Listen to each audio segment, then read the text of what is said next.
बंदी छोड़ सतगुरु रामपाल जी भगवान की जय। बंदी छोड़ की सभी पुण्यात्माओं को दास का सत साहेब। तो पुण्यात्माओं, ये मुक्ति बोध है और मुक्ति बोध के आधार से जो आत्मा में ज्ञान समाता है, जो मर्यादाएं हैं जिससे पूर्ण मोक्ष प्राप्त हो सकता है, ये बंदी छोड़ की लिखित मुक्ति बोध में दिए गए मर्यादाओं का अंतिम सांस तक पालन करने से हो सकता है।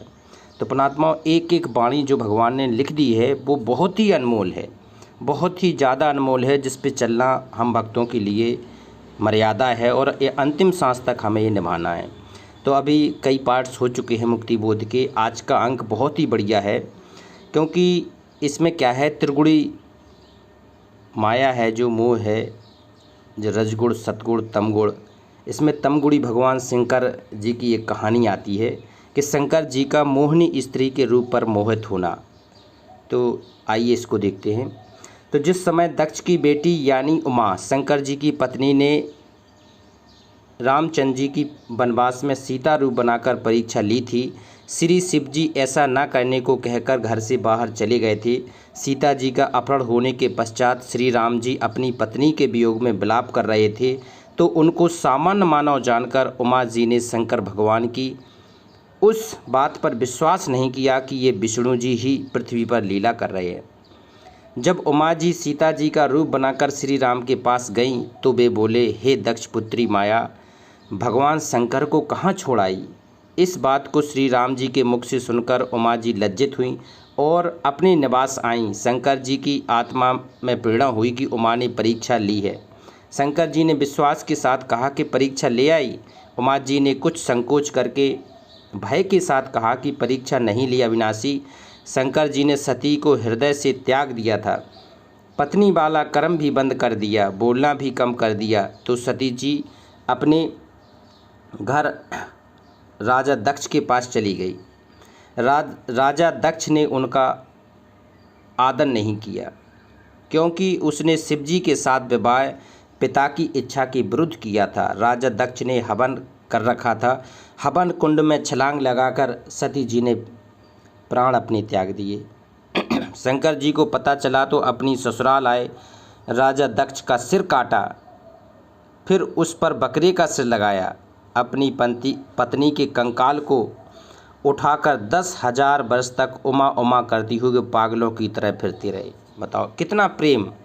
अब कहती हैं कि जब शंकर भगवान भी 10,000 साल तक उस प्रेम उससे नहीं हट सके, पत्नी के प्रेम से, तो एक सामान्य भगत कैसे पत्नी से पुत्र से हट सकता है। इस समर्थ की समर्थता बताएगी आगे कि इनकी कैपेसिटी कितनी थी, ये क्यों नहीं 10,000 साल तक स्वयं उभर सके। तो क्या किया था शंकर भगवान ने कि अपनी पत्नी के कंकाल को उठाकर 10,000 वर्ष तक उमा उमा करते हुए पागलों की तरह फिरते रहे। एक दिन भगवान विष्णु जी ने सुदर्शन चक्र से उस कंकाल को टुकड़े टुकड़े कर दिया। उसके बाद टुकड़े टुकड़े कर दिया, उसके 52 टुकड़े हुए। कितने हुए? 52 टुकड़े हुए।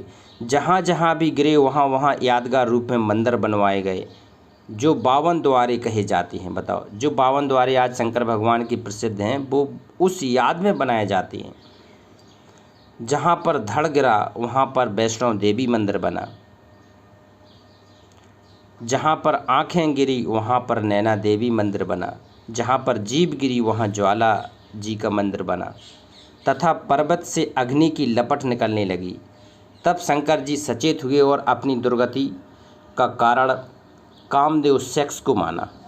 तो शंकर भगवान ने कहा कि इतने वर्षों तक हमें कामदेव की वजह से मैं इतना भटकता रहा, भूखा रहा, वो विचलता रहा, क्योंकि पत्नी के प्रति काम वासना उनकी ज़्यादा थी। तो वो कामदेव परेशान करते रहे कि तुम्हारी पत्नी नहीं रही पत्नी। तो इस तरह शंकर भगवान भी विचलित हो गए। तो कामदेव बताओ कितना शक्तिशाली है।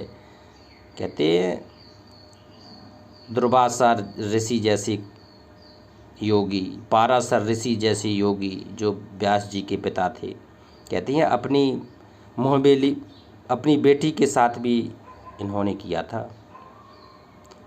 तो कहते हैं कामदेव को माना, कामदेव बस हो गए।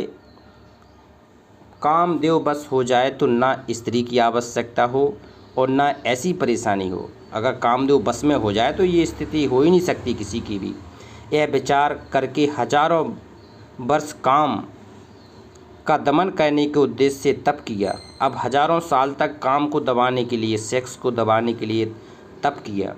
एक दिन कामदेव उनके निकट आया और शंकर जी की दृष्टि से भस्म हो गया। कहा, शंकर जी ने फिर इतने क्रोधित हो गए कि तुमने मुझे इतने 10,000 साल तक मेरे ऊपर हावी रहा तू।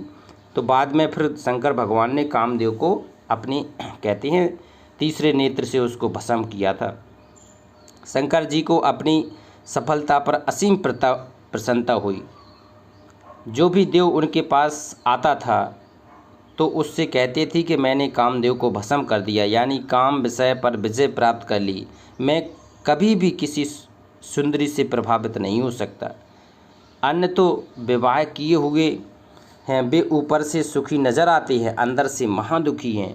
उनको सदा अपनी पत्नी की रखवाली, समय पर घर पर न आने से डांटें खाना आदि आदि परेशानियां सदा बने रहती हैं। मैंने यह दुख निकट से देखा है। अब न रहेगा बाँस न बजेगी बांसुरी। बताओ, शंकर भगवान भी कितनी कॉन्फिडेंस से बोल गए कि अब मैंने किसको विजय प्राप्त कर ली है, काम पर विजय प्राप्त कर ली है शंकर भगवान ने। अब कहते हैं कि भगवान परीक्षा लेता है। काल ब्रह्म को चिंता बनी कि यदि सब इस तरह स्त्री से घृणा करेंगे तो संसार का अंत हो जाएगा। मेरे आहार के लिए 1,00,000 मानव कहाँ से आएंगे। इस उद्देश्य से नारद जी को प्रेरित किया। एक दिन नारद मुनि जी आए। उनके सामने भी शिव जी ने अपनी कामदेव पर विजय की कथा सुनाई। नारद जी ने भगवान विष्णु को यथावत सुनाई। श्री विष्णु जी को काल ब्रह्म ने प्रेरणा की कि भाई की परीक्षा करनी चाहिए कि वे कितने खरे हैं। काल ब्रह्म की प्रेरणा से एक दिन शिव जी विष्णु जी के घर के आंगन में आकर बैठ गए। मतलब काल भगवान ने ऐसी प्रेरणा की कि एक दिन शंकर भगवान आए और विष्णु जी के घर के आंगन में आकर बैठ गए। क्योंकि ये तीनों भाई हैं, सगे भाई हैं, तीनों दुर्गा जी के बेटे हैं, ब्रह्म के पुत्र हैं, तो आना जाना लगा रहता है। तो बैठ गए। सामने बहुत बड़ा फलदार वृक्षों का बाग था। भिन्न भिन्न प्रकार के फूल खिले थे। बसंत जैसा मौसम था। श्री विष्णु जी शिव जी के पास बैठ गए। कुशल मंगल जाना। फिर विष्णु जी ने पूछा, सुना है कि आपने काम पर विजय प्राप्त कर ली है। शिव जी बोले, हाँ, मैंने कामदेव का नाश कर दिया है। कुछ देर बाद शिव जी के मन में प्रेरणा हुई कि भगवान, मैंने सुना है कि सागर मंथन के समय आप जी ने मोहिनी रूप बनाकर राक्षसों को आकर्षित किया था। आप उस रूप में कैसे लग रहे थे, मैं देखना चाहता हूँ। पहले तो बहुत बार विष्णु जी ने मना किया, परंतु शिव जी के हट के सामने स्वीकार किया और कहा कि कभी फिर आना। आज मुझे किसी आवश्यक कार्य से कहीं बाहर जाना है। यह सुनकर विष्णु जी अपने महल में चले गए। शिव जी ने कहा कि जब तक आप वह रूप नहीं दिखाओगे मैं भी जाने वाला नहीं हूँ। कुछ ही समय के बाद शिव जी की दृष्टि बाग के एक दूसरे कोने में एक अप्सरा पर पड़ी जो सुंदरता का सूर्य थी। मतलब उससे ज़्यादा सुंदर विष्णु लोक में नहीं थी। इतना सुंदर रूप खुद विष्णु भगवान ने बना लिया है। इधर उधर देखकर शिव जी उसकी ओर चल पड़े। ज्यों ज्यों निकट गए तो वह सुंदरी अधिक सुंदर लगने लगी और वह अर्धनग्न वस्त्र पहने थी। कभी गुप्तांग बस से ढक जाता तो कभी हवा के झोंके से आधा हट जाता। ये भगवान की लीला थी। देख रहे थे कि क्या भगवान शंकर जी को आज भी काम वासना से कोई मतलब नहीं है, क्या कामदेव को वास्तव में जीत लिया है। तो सुंदरी ऐसे भाव दिखा रही थी कि जैसे उसको कोई नहीं देख रहा। जब शिव जी को निकट देखा तो शर्मसार होकर तेज चाल से चल पड़ी। शिव जी ने भी गति बढ़ा दी। अब मतलब गति बढ़ाने का क्या मतलब था, मतलब वो अगर ये वही व्यक्ति करेगा जो काम वासना के आधार से है। आज भी देखा जाता है कोई जा रही हो तो कोशिश करता है कि चलो हम भी तेज चलें, तो ये छिचोरी हरकत मानी जाती है आज। तो शंकर जी ने भी गति बढ़ा दी। बड़े परिश्रम के पश्चात तथा घने वृक्षों के बीच मोहिनी का हाथ पकड़ पाए। मतलब इतने ज़्यादा व्याकुल हो गए उसको, फिर बाद में तेज़ दौड़ के उसका हाथ ही पकड़ लिया। ये कितनी बड़ी बात है।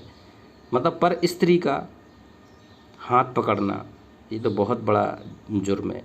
लेकिन उन्होंने क्या किया, मोहिनी का हाथ पकड़ लिया। तब तक शिवजी का शुक्रपात हो चुका था। उसी समय सुंदरी वाला स्वरूप श्री विष्णु रूप में बन गया था।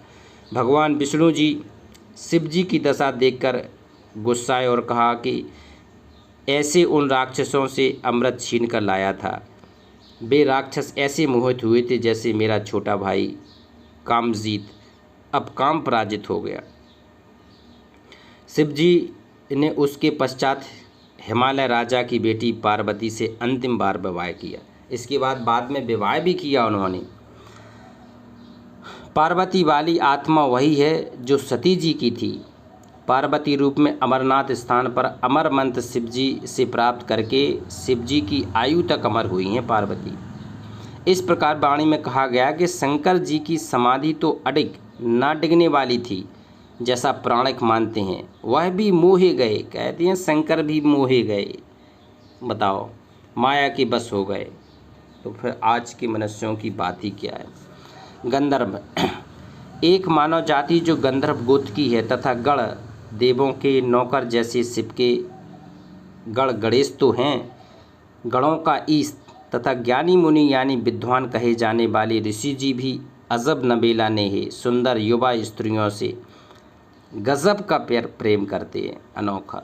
संत गरीबदास जी कह रहे हैं कि उस निज नाम की क्या महिमा करूं जिससे सब संदेह यानी शंकाएं समाप्त हो गईं, अर्थात सतलोक में जाने के पश्चात जन्म मरण तथा विकारों से पूर्ण रूप से पीछा छूट गया। सतलोक प्राप्ति मोक्ष की प्राप्ति निज नाम से होती है। वह निज नाम सार नाम मेरे गुरु जी ने मुझे दिया है। उस निज नाम की क्या महिमा करूं जिसने मेरा कल्याण कर दिया है। बताओ, उस नाम की क्या करूं। आज भी जिन पुण्यात्माओं को सार नाम दिया है परमात्मा ने, तो उनकी भगवान की क्या महिमा करें कि जिन्होंने सार नाम दिया, मतलब अपना स्वरूप दे दिया। ये बहुत बड़ी बात है। जो शून्य विदेशी यानी आकाश में शून्य में निवास करने वाला प्रदेशी हमारी आँखों में बसा है, यानी आँखों का तारा है। उस अलख यानी अव्यक्त जो दिखाई नहीं देता कि पलक आँखों के ऊपर उगे बालों की को पलक कहती हैं, जो शैलियों के नीचे होती है। मैं खलक संसार यानी उस परमेश्वर को भी संसार के सब जीव उतने ही प्यारे हैं।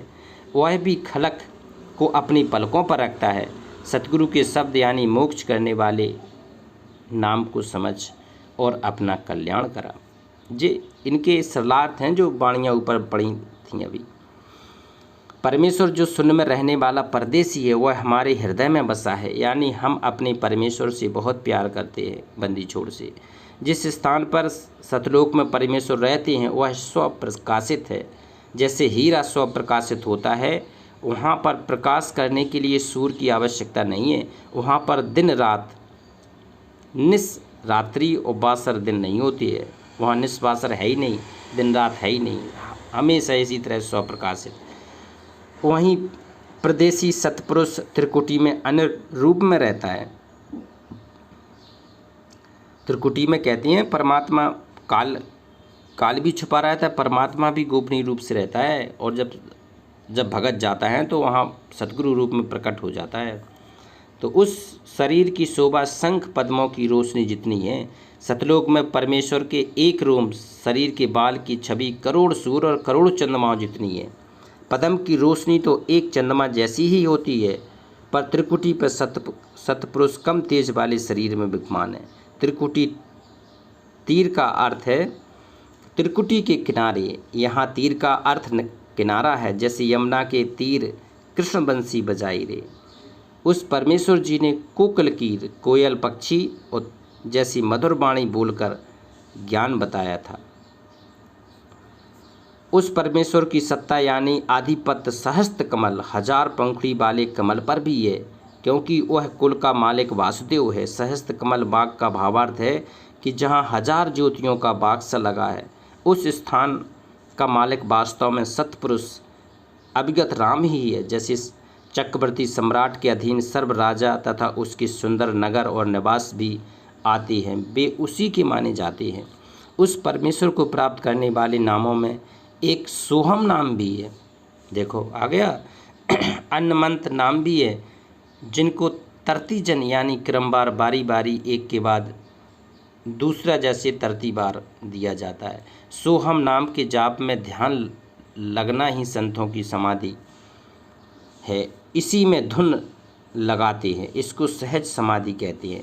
ये आदि अधूरी है पुणात्मा, ये आदि अधूरी है। जब पूरा संत कोई आता है तब सोहम की जाप बताता है। आज वर्तमान में ये पूरा संत, ये तत्वदर्शी संत बंदी छोड़ सतगुरु रामपाल जी भगवान हैं। तो पुणात्मा जी ओम तत्सत ये सोहम को देने के अधिकारी मेरे सतगुरु हैं। तो पुणात्मा आके अपना कल्याण कराओ। ये युगों युगों के बाद ऐसा संस्कार मिलता है जब भगवान आज शरीर धर के प्रकट है। तो पुणात्मा सतलोक चलने की तैयारी कर लो, ये पूर्ण मोक्ष का समय है। तो एक बार उस पूर्ण परमात्मा का जयकारा लगाते हैं। बंदी छोड़ सतगुरु रामपाल जी भगवान की जय। सत साहेब।